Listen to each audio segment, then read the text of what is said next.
Hello, my beautiful people.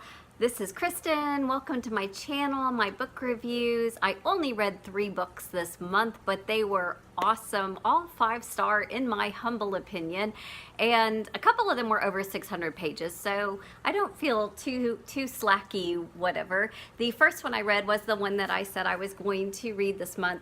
My ring light's blowing out the things. Is Frederick Backman's Beartown. So this was a very, very popular kind of favorite. I'll keep holding it up, that way you can scroll. If you don't want to hear about this one, you can go to the next one. This is the same author that wrote A Man Called Ave, or I kept saying Ave because I'm just uncultured like that, which was an outstanding book as well. So those are the only 2 books I've read by him. If you've read other books that are amazing by him, let me know, because I'm quite interested in reading his other books, including the one that is a sequel to this one. So that will go on my TBR. This story is amazing, and I am going to put it down for a second just to read you the first couple lines, because I don't think it's a spoiler to read you the first couple lines. It says, late one evening, toward the end of March, a teenager picked up a double-barreled shotgun, walked into the forest, put the gun to someone else's forehead, and pulled the trigger. This is the story of how we got there. And that's the first page, kind of the opening. So, whoops, there's my bookmark from Coffee and a Classic. So this story is just beautifully written. It really brings to life every single character, even characters who are the typical kind of villains of the story, who maybe don't make the best choices, or they are kind of the antagonists, if you will, of the story.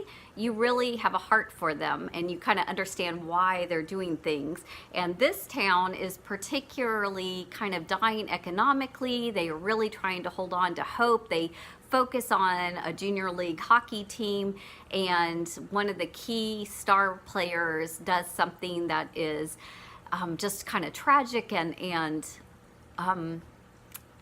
I don't like knowing what it is, so I know there's a lot of spoilers out there, but the incident doesn't happen until halfway through the book, and so I decided I would rather not have known exactly what the incident was, because you know there's an incident because I just read you the opening, right?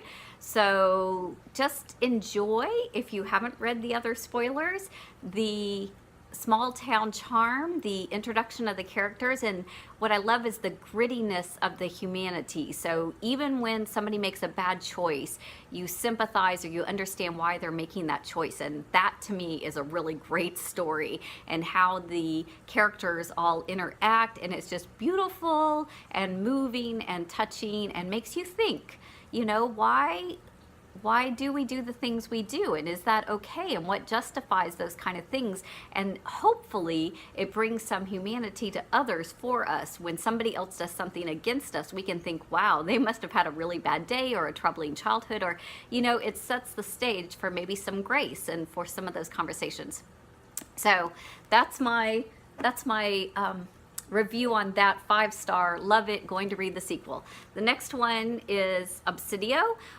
It's Kauffman and kris, and this is the 3rd in the trilogy of the alumni, and this is the one that's all like a flash drive kind of on trial of a corrupt biotech company that has invaded a future planet that is mining a very expensive, valuable resource, and they're going to basically take it over by war and kill everybody there and take the resources. And so this book has all these computer chats and vlogs and video surveillance, and when the computer talks, it's in black, and there's just all these kind of little post-it notes and briefing notes, and I just found that so engaging and fascinating and clever and creative, and I got very attached to several of the characters. The first book in the trilogy talks about the initial war and escape from the planet and trying to survive. The second book talks about going in space and trying to not be caught out in space with the space anomalies and some foreign bio life forms and all those kind of things. So that was my favorite because I am a Star Trek nerd. I'm just going to claim it. Loved it.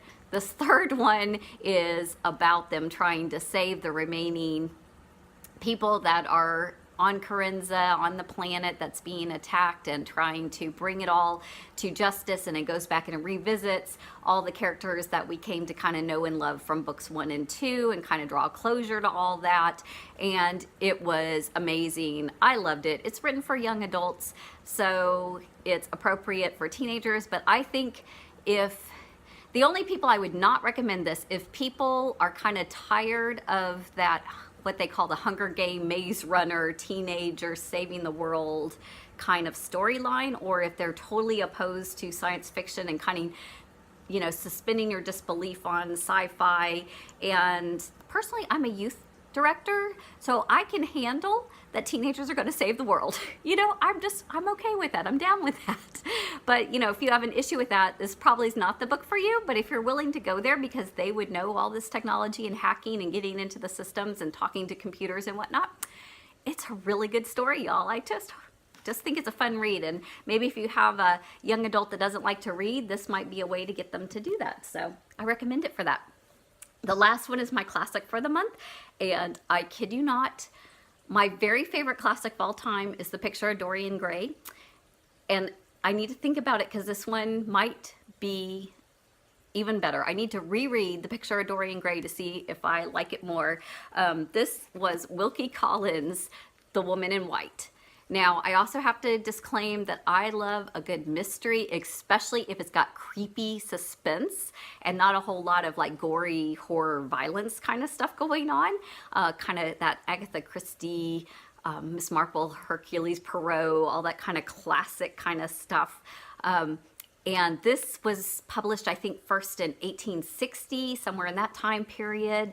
And I love this. It's written in that classic kind of style, where you kind of like, I have since hitherto sit down to write the journal of this account, you know, that kind of dialogue, and it's told through the perspective of an artist who is going to teach some young women some art, and when he's going to his job, he meets a mysterious woman in white. And all throughout the story, we're finding out little clues about who this woman in white is, how she's connected to the family and the house that he's serving at. There's a midsection of the book that is told by some housekeepers and doctors and people who were there when he wasn't present, but then it goes back to his journal and kind of concludes.